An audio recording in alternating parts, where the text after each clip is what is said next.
Money 2020, listen to the vibe. It's absolutely Very unreal, busy, isn't it? isn't it? Yeah, Yes. you can feel the energy, and we can hear the thumping beat.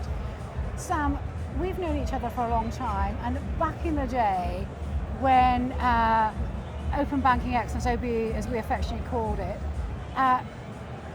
you attended our campfires. You had a real tribe of people following Starling, and you know that I always used to say we should get merch printed. Okay? So I am curious to learn more about Starling, the story, and that's where I'd like to start this little chat we're having about what's it like working in Starling and what's your journey been like, because it is a phenomenal success story. Yeah, it's been hard work. I joined a company of 20-something people 7 years ago now, so to grow from that to near 3,000 people that we are now, and Wow. there's no license, no technology, no customers. It's been difficult, but really, really fascinating and really motivating to be part of. And I know modesty is going to prohibit you saying this, but you were really at the heart of the APIs and the tech, weren't you? Yeah, I used to run the teams building the apps and the APIs. My kind of Starling claim to fame moment is pushing the button in the App Store to launch the apps, with everyone crowded around my screen, probably like 40 or 50 people at the time. Well done, you. Very anticlimactic, because you got lots of extra screens from Apple. It's like warning, legal terms, yes.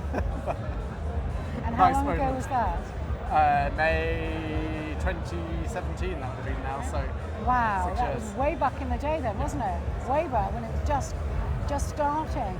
And now we all hear about Anne. Anne's moving on, a new chapter.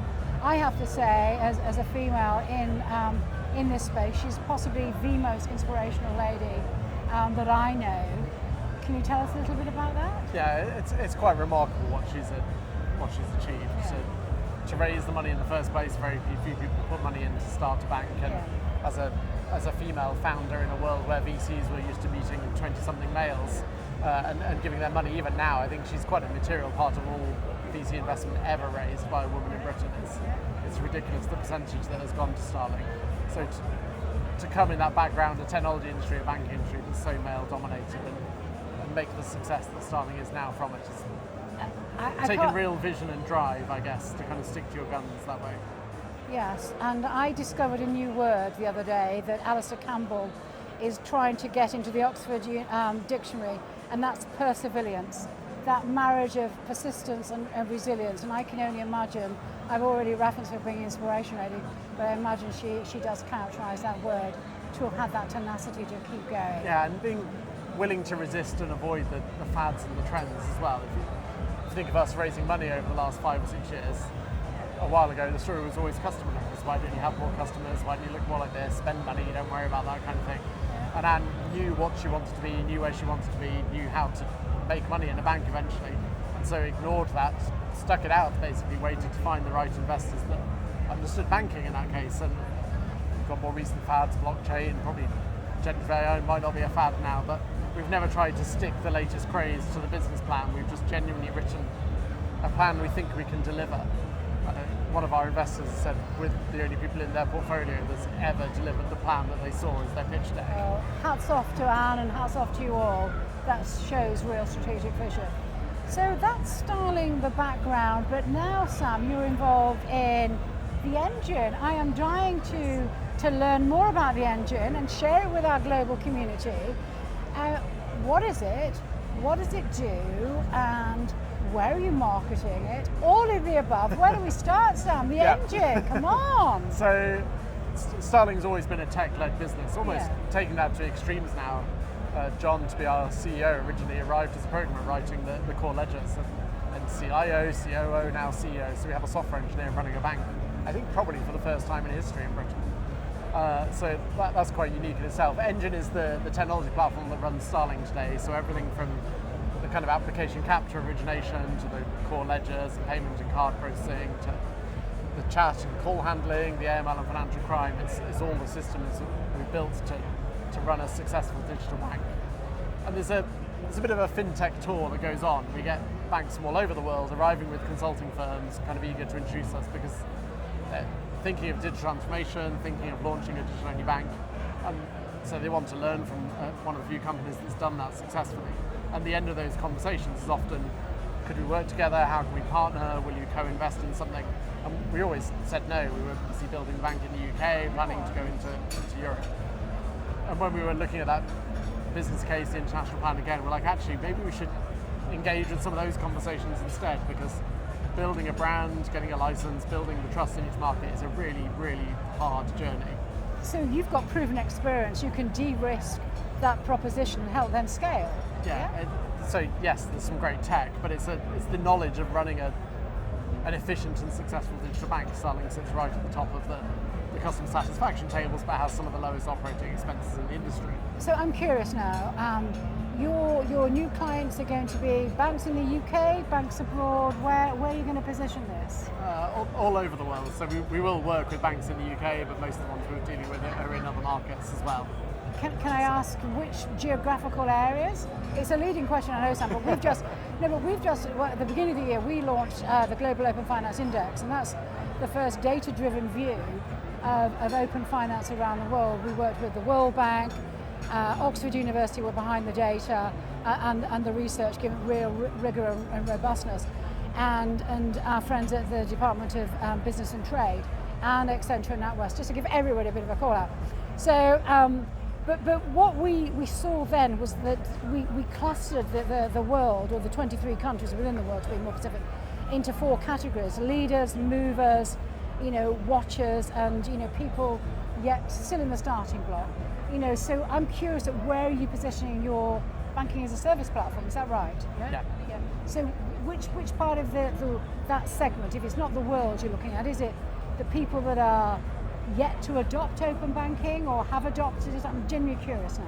Yeah. So we're motivated by outcomes ultimately. I don't want to end up in these long technology projects that don't go anywhere. It's soul destroying for everyone. So we've started our efforts with banks in markets that are more closely aligned with the UK. So Europe, clearly the platform was always designed for. We plan to be there ourselves. And then the former Commonwealth countries, so Australia, New Zealand, Canada, that kind of thing, there's good regulatory alignment. So I think we can get the platform in very quickly into those countries because they look and feel and are regulated in a similar way to the UK. But we've got interest from banks all over the place. So if someone arrives and why has doesn't that interest, surprise me? Why doesn't that surprise anybody? Yeah. We'll go there. It's probably North America. The US is the one market we're leaving for now. Okay. I've taken a software company there before. It's a fantastic market, but like dealing with 50 different countries, it's not a good place to start out. As the band says, it's a difficult market to crack. Yeah. So they're still working out a couple of things with their regulations. So play to our strengths for now. Yeah. But take conversations from That anywhere. is phenomenal. So from all those conversations where people are inquisitive and coming to see you, somebody had a light bulb moment and said, okay, we can take this, we can white label it. That's real entrepreneurialism, isn't it? And we can take it around the world. And really satisfying for us. We built a thing that's doing very well in the UK, but I would love to see it running in 50 different countries instead, and millions of customers in each of those. That's brilliant for all of us. How proud must you all be? And particularly you from 2017, pressing that button to now. Yeah? It's a long way to go still, but I'm certainly excited by the journey. Which is a good way to sort of wrap up. What is the key takeaway then that you want to leave everybody with about Engine, and what are we going to be talking about this time next year at Money 2020 about Engine? I think ultimately the banks are going to have to deal with their cores. It's still a problem often left for the successor because it's seen that it's going to cost a lot of money. It'll take 3 to 5 years. Most executives aren't in tenure that long. But the can's been kicked down the road far enough. We've got to start dealing with this. And so hopefully we'll see more success, more banks engaging in it, getting into the core banking world and making those transformations and actually fundamentally changing their customer experience and their cost base, because adding more sticky tape and more complexity isn't going to solve the problem at the end of the day. Well, first of all, Sam, I wish you the very, very best of luck. Something tells me you're going to be phenomenally successful. Going full circle back to how we started with me referencing you attending OBE back in the days when we were serving pizzas out of boxes, and it was very pioneering. We're now a global community of 34,000. I have to pinch myself. State of the UK market, where would you, final words? Because you've been on that journey. Yeah, it's still got a long way to go. Payments are finally taking off.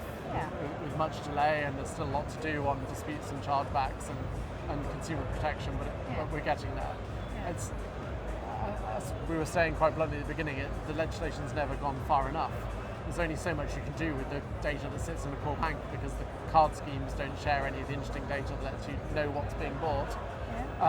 And the rest of your financial products to get a view of their life, your pensions, your savings, your investments aren't included either. And so it's still very hard on the account innovation side to build really compelling differentiating propositions. And so I think that's the shame, that actually more things should be opened up, more data should be available through APIs, because the market will do fascinating things with it to give them a chance. So it's about time we all laced up our trainers and made the most of the opportunity, yeah? Exactly, it's still a long way to go.